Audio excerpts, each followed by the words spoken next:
Assalamualaikum warahmatullahi wabarakatuh. Salam sejahtera untuk kita semua. Halo semuanya.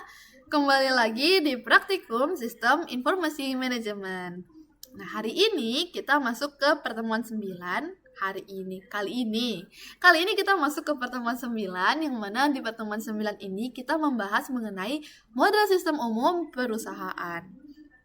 Nah, teman-teman di sini pernah nggak sih kayak bertanya gitu, sebenarnya perusahaan itu bekerja gimana sih kalau dilihat dari kacamata sistem?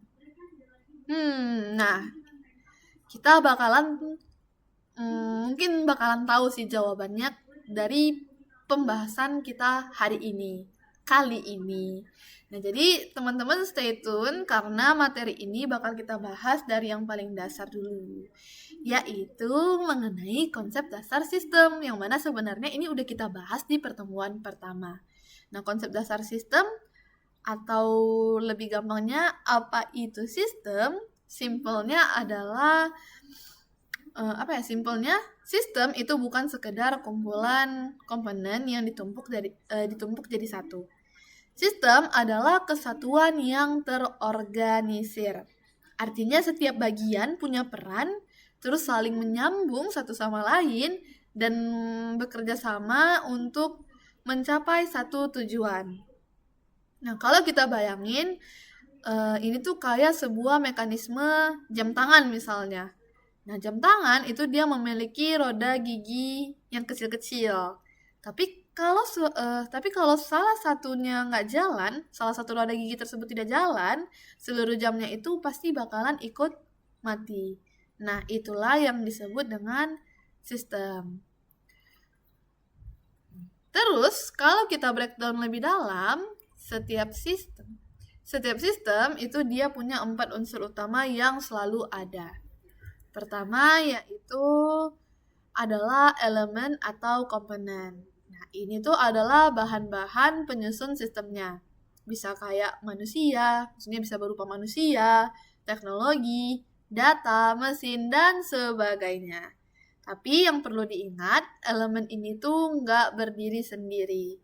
Karena apa? Karena mereka baru punya makna kalau sudah jadi bagian dari sistem. Selanjutnya itu ada hubungan atau relasi.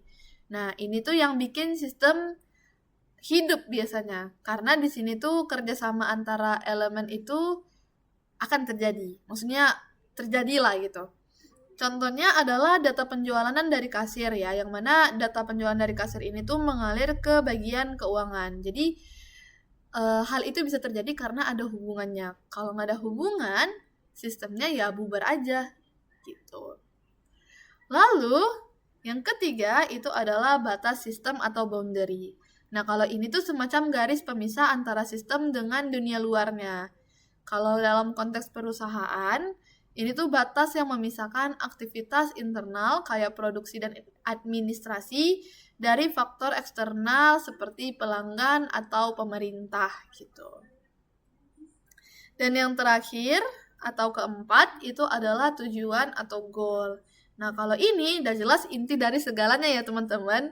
Sistem tanpa tujuan itu ya pasti nggak ada gunanya ya. Dan dalam perusahaan, tujuan itu bisa berupa profit, pertumbuhan bisnis, atau pelayanan ke masyarakat. Sekarang, kalau kita terapkan konsep sistem tadi ke dunia nyata, perusahaan itu adalah contoh yang paling konkret dari sebuah sistem. Tapi ada satu hal yang bikin perusahaan itu spesial, yang bikin spesial itu adalah perusahaan itu adalah sistem terbuka atau open system. Artinya apa? Artinya perusahaan nggak bisa hidup sendiri teman-teman. Dia akan terus-menerus berinteraksi dengan lingkungan sekitarnya. Alurnya kira-kira bisa seperti yang teman lihat di PPT, yang mana itu lingkungan akan masuk ke perusahaan, lalu diproses dan kembali lagi ke lingkungan. Nah, lingkungan yang dimaksud itu siapa ya kira-kira? Nah, lingkungan yang dimaksud itu adalah pelanggan yang kasih permintaan, terus ada pemasok yang suplai bahan baku, pemerintah yang kasih regulasi, sampai pesaing yang kasih tekanan kompetisi. Jadi kalau ada perubahan di luar, misalnya harga bahan baku naik, atau tren pasar bergeser, perusahaan itu akan langsung kena dampaknya. Dan kunci suksesnya ada di kemampuan perusahaan tersebut untuk beradaptasi dan merespon perubahan itu dengan cepat. Gitu ya. Oke, sekarang kita akan masuk ke konsep model. Jadi di sini model itu bukan berarti model fashion show gitu ya, teman-teman, tapi dalam konteks ilmu sistem.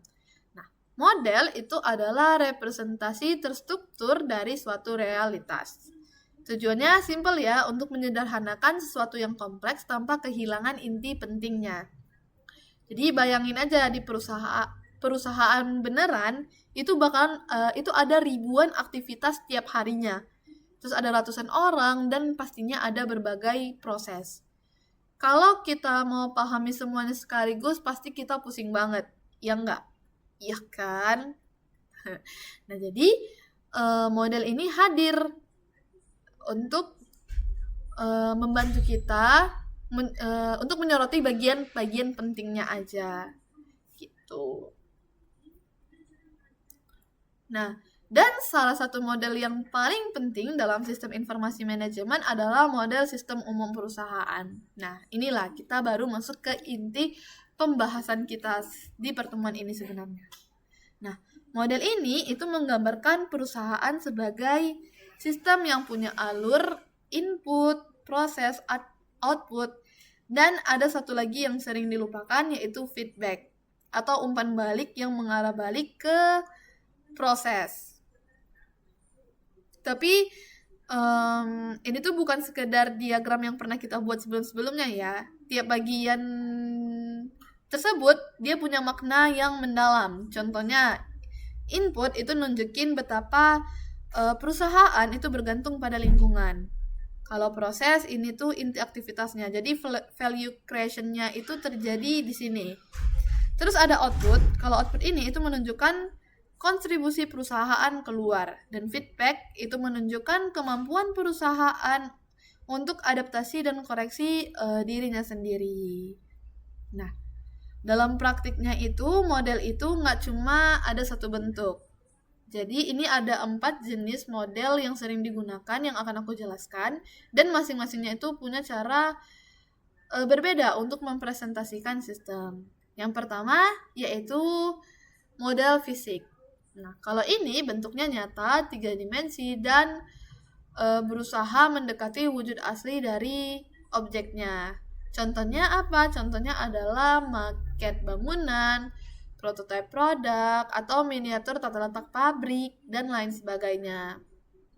Nah, untuk kelebihannya jelas ya, orang bisa lihat langsung, bahkan bisa simulasi sebelum dibikin beneran gitu. Tapi kelemahannya kalau misalnya kompleks, biayanya itu bisa membengkak dan dia tuh nggak fleksibel kalau tiba-tiba ada perubahan desain.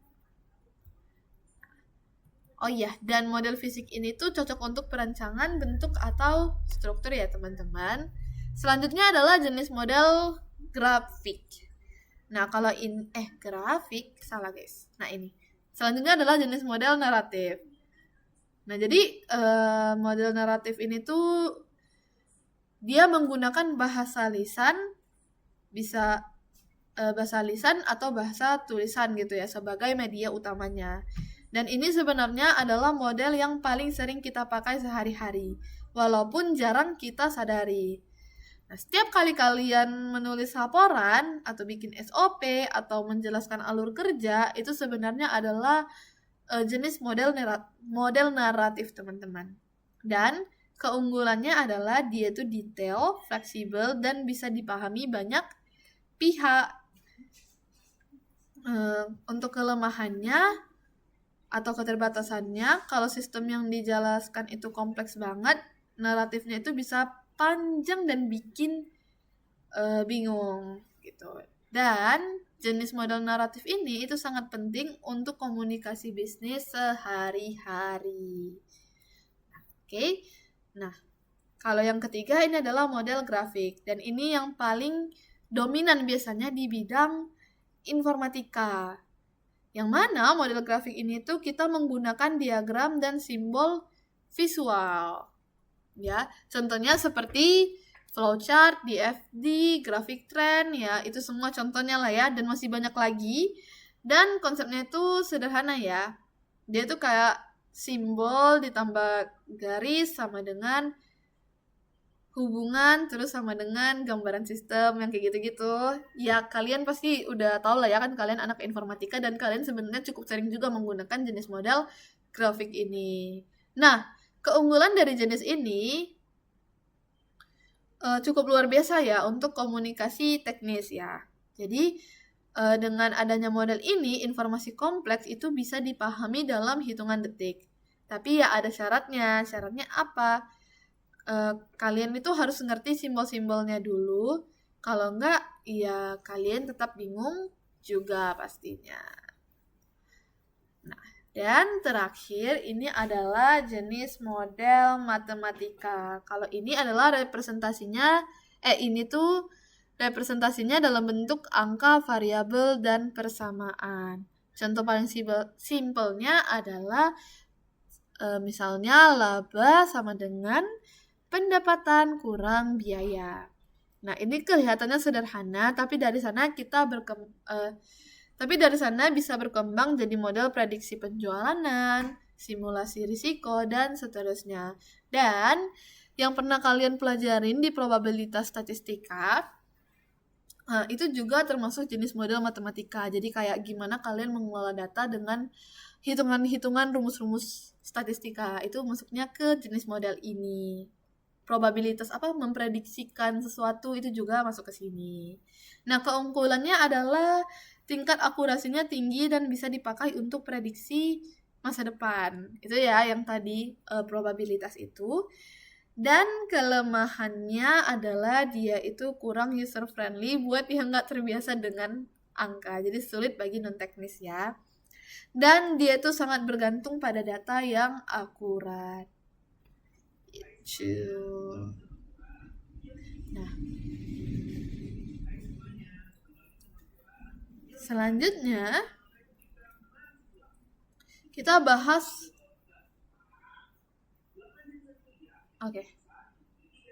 Nah, selanjutnya fungsi model dalam sistem perusahaan itu adalah pertama untuk mempermudah pemahaman. Jadi kan tadi dia menyederhanakan sesuatu yang kompleks gitu ya, sehingga lebih mudah untuk dimengerti.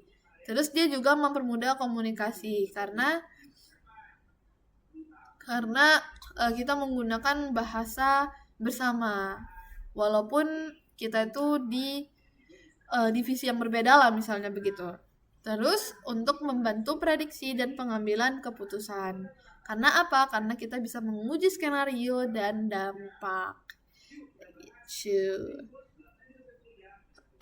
Oke, sekarang kita bakalan bahas tentang struktur di dalam perusahaan itu sendiri ya. Jadi dalam model sistem umum perusahaan itu ada dua lapisan utama yang harus kita pahami, yaitu sistem fisik dan sistem konseptual. Sistem fisik itu semua yang nyata, semua aktivitas operasional yang bisa kamu lihat dan rasakan langsung di lapangan, itu adalah sistem fisik. Contohnya kayak produksi, distribusi, transaksi. Nah, itu semua adalah sistem fisik. Kalau dianalogikan, ini tuh adalah mesin kerjanya perusahaan. Di dalam sistem fisik, itu ada arus sumber daya yang bergerak. Misalnya kayak material dari pemasok diproses jadi produk. Terus manusia masuk sebagai tenaga kerja, terus mesin digunakan, terus mengalami penyusutan, dan uang yang terus mengalir masuk dan keluar. Tapi sistem fisik itu punya satu keterbatasan teman-teman. Dia nggak bisa mengendalikan dirinya sendiri. Maka dari itu, sistem konseptual itu masuk. Nah, kalau sistem fisik adalah mesinnya, sistem konseptual itu adalah otaknya. Dia tuh abstrak, nggak kelihatan gitu ya. Tapi dia yang mengarahkan dan mengendalikan semuanya. Nah, di dalamnya itu ada 3 elemen yang bekerja bersama. Itu ada manajer, informasi, sama standar untuk menghasilkan keputusan. Nah, terus gimana ya sistem fisik dan konseptual itu saling terhubung? Itu jawabannya adalah lewat feedback loop atau mekanisme umpan balik. Nah, alurnya itu begini ya, seperti yang kalian lihat. Pertama adalah output dari sistem fisik, itu diubah menjadi informasi, terus dibandingkan dengan standar. Lalu, kalau ada penyimpangan, kita bakalan diambil keputusan, lalu digunakan untuk memperbaiki prosesnya. Nah, inilah yang disebut sistem lingkaran tertutup atau closed loop system, yaitu sistem yang mampu mengoreksi dirinya sendiri.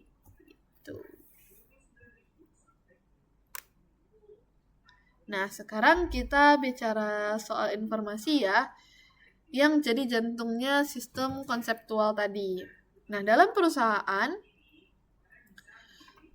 semua keputusan manajerial itu berakar dari informasi dan prosesnya bertahap ya. Seperti yang pernah kita bahas sebelumnya ya, itu ada data, terus diolah jadi informasi, terus digunakan dan menjadi keputusan.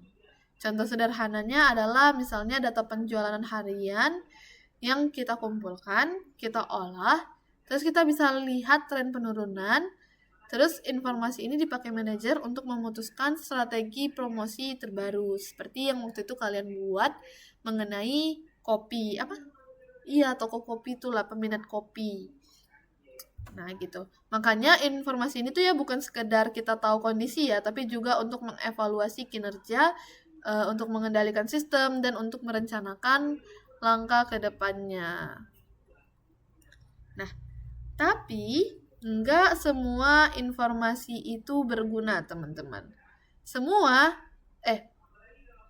Supaya bisa dipakai buat ngambil keputusan, informasi itu harus punya kualitas tertentu. Dan ada 4 dimensinya. Pertama itu adalah relevansi. Ya, jadi informasinya tuh harus nyambung sama masalah yang lagi dihadapi.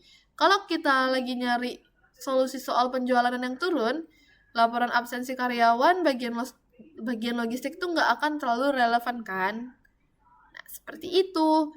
Terus yang kedua adalah akurasi. Jadi informasinya tuh harus benar dan bisa dipercaya. Kesalahan kecil dalam data itu bisa menyebabkan kesalahan besar dalam keputusan. Dan pastinya ini berbahaya banget. Yang ketiga itu adalah ketepatan waktu. Jadi informasinya tuh harus tersedia pada saat dibutuhkan. Nah, informasi yang akurat tapi terlambat ya sama aja ya, percuma kalau keputusannya sudah terlanjur diambil. Dan terakhir adalah kelengkapan. Informasinya itu harus cukup. Jadi informasi yang didapatkan itu harus cukup untuk mendukung keputusan yang diambil. Kalau ada faktor yang nggak tercover, ya keputusannya itu bisa beresiko meleset begitu. Nah, dan keempat dimensi ini itu saling melengkapi ya teman-teman, dan itu harus diingat. Kalau salah satunya nggak terpenuhi, maka kualitas keputusannya itu otomatis ikut menurun. Oke, nah dari pembahasan tentang kualitas informasi itu, kita masuk ke 2 pendekatan yang penting dalam manajemen, yaitu pertama adalah manajemen by exception, atau yang disingkat dengan MBE. Dan nanti kita ada juga bahas tentang CSP. Tapi kita bahas dulu ya manajemen by exception ini. Nah, manajemen by exception itu prinsipnya simple. Jadi manajer nggak perlu ngawasin semua hal, dia cukup fokus ke yang menyimpang, maksudnya ke informasi yang menyimpang dari standar. Kalau semuanya berjalan normal, ya kan nggak perlu intervensi kan. Nah, tapi kalau ada yang melenceng, misalnya penjualan yang tiba-tiba anjlok drastis, barulah manajer turun tangan. Dan ini penting banget karena dalam perusahaan, aktivitasnya itu ribuan. Kalau semuanya diperhatikan satu-satu, waktunya habis dan keputusannya jadi nggak fokus. Nah, terus ada ini CSV ini atau Critical Success Factor. Kalau biar MBA-nya itu efektif, kita itu butuh tahu dulu apa yang paling penting untuk diawasi. Nah, disinilah CSV itu masuk. CSV itu adalah faktor-faktor kunci yang benar-benar menentukan keberhasilan perusahaan. Jadi, bukan semua hal penting, tapi ada beberapa hal yang kalau gagal, tujuan perusahaan itu ikut gagal. Contohnya misalnya toko online gitu ya. CSV-nya itu adalah kecepatan pengiriman. Kalau klinik misalnya CSV-nya itu adalah kualitas pelayanan. Dan misalnya perusahaan produksi, CSV-nya adalah efisiensi dan kualitas dari barang gitu. Jadi CSV ini tuh membantu kita untuk menjawab hal apa yang paling menentukan keberhasilan dari perusahaan kita tersebut. Jadi sebenarnya hubungan antara MBA dan CSV itu saling melengkapi ya teman-teman. CSV itu menentukan apa yang penting dan MBA itu mengawasi kalau yang penting itu mulai menyimpang gitu. Jadi apa ya, CSV itu kayak fokus kita. Terus MBA itu tuh untuk kita melihat apakah dia agak mulai menyimpang atau tidak. Hal seperti itulah kira-kira teman-teman. Ya contohnya apa yang kayak tadi ya. CSV toko online itu adalah pengiriman misalnya maksimal 2 hari. Kalau ada orderan yang tiba-tiba butuh waktu 5 hari, itu kan penyimpangan. Nah, di MBA-nya, maksudnya MBA-nya itu manajer harus langsung bertindak. Nah, sederhana itu tapi sebenarnya itu adalah hal yang memiliki dampak besar untuk efisiensi manajemen. Begitu. Oke, nah sekarang kita bahas cara ngegunain semua konsep tadi dalam pemecahan masalah nyata di organisasi. Nah, namanya pendekatan sistem. Dan intinya masalah nggak boleh diselesaikan sepotong-potong. Karena perusahaan adalah sistem yang saling terhubung. Nah, satu masalah di satu bagian itu bisa berdampak ke bagian lainnya. Untuk ini ada 3 tahap utamanya ya teman-teman untuk pemecahan masalah. Pertama adalah tahap persiapan. Ini tuh tahap memahami sistem sebelum nyari solusi. Banyak kesalahan terjadi karena orang langsung nyari solusi tanpa ngerti dulu masalahnya gitu. Di tahap ini kamu tuh lihat perusahaan sebagai satu kesatuan. Kita bakalan ngekenali lingkungan yang pengaruhi sistem dan identifikasi subsistem-subsistemnya. Selanjutnya adalah tahap definisi. Kalau di sini kamu cari tahu di mana sebenarnya masalahnya. Caranya kita bandingkan kinerja aktual dengan standar yang sudah ditetapkan. Kalau ada selisih, berarti itu masalahnya gitu. Di situ masalahnya. Tapi analisisnya ini bertahap ya teman-teman. Itu dimulai dari standar, output manajemen, sistem informasi, sampai ke input dan prosesnya. Tujuannya itu biar kita nemuin akar masalahnya atau root cause-nya gitu. Bukan cuma cari tahu gejalanya. Nah, yang terakhir itu adalah tahap solusi. Setelah masalahnya jelas, barulah kita cari solusi. Tapi bukan yang langsung pilih satu solusi.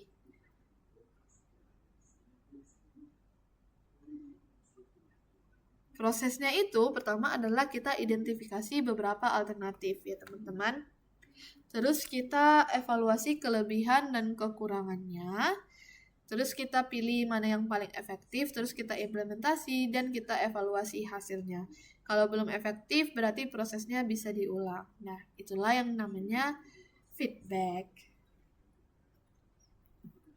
Dan terakhir ya, tapi bukan yang paling kecil, kita akan bahas mengenai faktor manusia.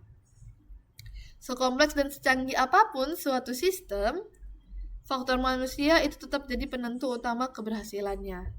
Nah, dalam sistem, manusia itu punya 3 peran. Pertama yaitu sebagai pengambil keputusan. Nah, dialah yang nentuin arah dan tindakan sebagai pengguna sistem. Dalam sistem, manusia punya 3 peran. Pertama itu adalah sebagai pengambil keputusan. Nah, dialah yang akan nentuin arah dan tindakannya gitu ya teman-teman. Terus, ada yang sebagai pengguna sistem atau user. Kalau yang ini, dia tuh berinteraksi langsung setiap harinya. Dan yang terakhir adalah sebagai pengolah atau penafsir informasi, yang mana dia akan kasih makna dari data-data yang ada. Nah, jadi intinya sistem itu nggak bisa berjalan otomatis tanpa manusia. Dan sistem yang baik pun itu bisa gagal kalau manusia yang menggunakannya itu tidak tepat. Oke, jadi itu tadi keseluruhan materi pertemuan 9 ini mengenai model sistem umum perusahaan. Kita udah bahas mulai dari konsep dasar sistem sampai ke faktor manusia ya, dan kita juga udah ngejelasin tentang bagaimana sistem untuk memecahkan permasalahan, organisasi, dan lain sebagainya. Dan aku harap semoga penjelasannya itu membantu dan nggak terlalu bikin pusing. Nah, dan kalau ada yang mau ditanyain, langsung aja kalian tanyakan di grup chat ya. Dan sampai ketemu di pertemuan berikutnya. Terima kasih.